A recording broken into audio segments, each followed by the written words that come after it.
Kembali menyapa Anda semuanya dalam program Bible Everyday. Hari ini saya mengajak Anda belajar di Mazmur pasal yang ke-15.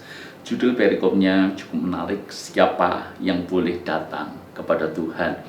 Jadi rupanya tidak semua orang bisa datang kepada Tuhan. Tidak semua orang bisa menghampiri Tuhan. Ada persyaratan tertentu yang mana tertulis dalam Mazmur 15 ini yang membuat kita tahu apakah kita memenuhi persyaratan itu untuk kita bisa datang kepada Tuhan. Alkitab berkata, Mazmur Daud, Tuhan siapa yang boleh menumpang di dalam kemahmu? Berada dalam kemah Tuhan artinya bersama dengan Tuhan dalam hadiratnya. Siapa yang boleh diam di gunungmu yang kudus? Gunung berbicara tentang kemuliaan Tuhan yang dinyatakan. Tidak bisa berjumpa dengan Tuhan. Syarat apa yang membuat kita bisa diam dan kita boleh berada di kemah Tuhan? Ayat yang kedua dikatakan, yaitu Dia yang berlaku tidak bercela, yang melakukan apa yang adil, yang mengatakan kebenaran dengan segenap hatinya.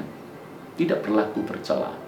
Mungkin Anda heran, bukankah kita bisa menghampiri tahta kasih karunia Allah oleh karena iman kita kepada Yesus? Dan tentu saja benar saudara, bahwa kita hanya oleh karena iman percaya kepada Yesus, kita ini dilayakkan untuk kita berada dalam hadirat Tuhan. Sekali lagi, bukan perbuatan kita yang menyelamatkan, tapi iman kita yang menyelamatkan. Tentu saja Anda harus melihat bahwa Mazmur ini ditulis oleh Daud dan ini jauh sebelum keselamatan dalam Kristus Yesus diberikan kepada umat manusia. Tetapi yang jadi penekanan di sini adalah buat kita yang hidup di zaman kasih karunia, di zaman anugerah, di zaman di mana kita percaya kepada Yesus, bukan berarti Mazmur 15 ini tidak berlaku. Tentu saja tidak. Cara berpikirnya harusnya seperti ini, bahwa hanya oleh karena iman di dalam Yesus kita diselamatkan, beroleh kasih karunia, mengalami penebusan, diampuni, diperdamaikan, sehingga kita boleh menghampiri tahta kasih karunia Allah dengan penuh keberanian. Ibrani menulis demikian. Tetapi di sisi lain, untuk menunjukkan bahwa iman kita kepada Kristus, kesungguhan kita kepada Kristus, tentu saja perlu ditunjukkan juga dalam kehidupan sehari-hari. Sebab ini menjadi valid atau tidak iman kita. Dengan kata lain, saya berikan contoh. Semisalnya Anda mengaku mengasihi Yesus, tapi Anda tidak melakukan perintahnya, berarti sesungguhnya iman dan kasih kita kepada Yesus itu perlu dilakukan dan dipertanyakan. Kita berkata mengasihi Yesus, tapi kita berselingkuh. Kita mengasihi Yesus, kita korupsi. Kita mengasihi Yesus, tapi merugikan orang lain. Kita mengasihi Yesus, tapi penuh dengan dusta. Tentu saja iman dan kasih kita itu perlu dilakukan kalau bertolak belakang seperti itu. Jadi saudara, iman kita tetap kepada Yesus, dan hanya yang membuat kita terhubung dengan Bapa adalah iman kita di dalam Yesus. Tapi perbuatan kita juga menyertai. Perbuatan kita itu juga diperhitungkan. Itu sebabnya di dalam Mazmur pasal yang ke-15 ini masih berlaku buat kita semuanya.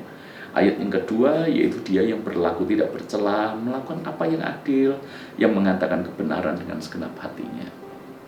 Kita berbuat adil, tidak memihak, tidak berbuat curang, tidak untuk kepentingan kita sendiri.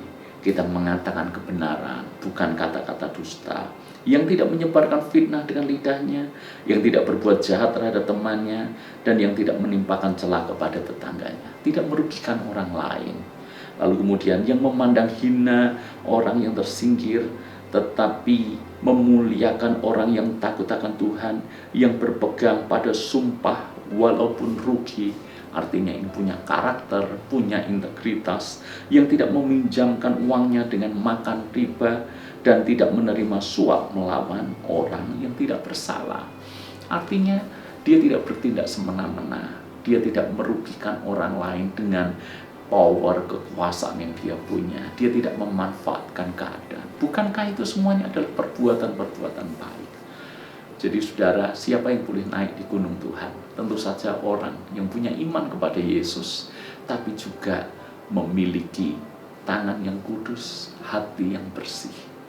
Bagaimana mungkin kita bisa bersama dengan Tuhan yang kudus kalau tangan kita kotor, penuh dengan kejahatan, mulut kita penuh dengan dusta, kita makan riba, kita menyengsarakan orang banyak. Bagaimana mungkin yang seperti ini berkenan kepada Tuhan dan bisa bersama dengan Dia dalam hadirat-Nya? Coba pikirkan dan renungkan akan hal ini. Tuhan berkati.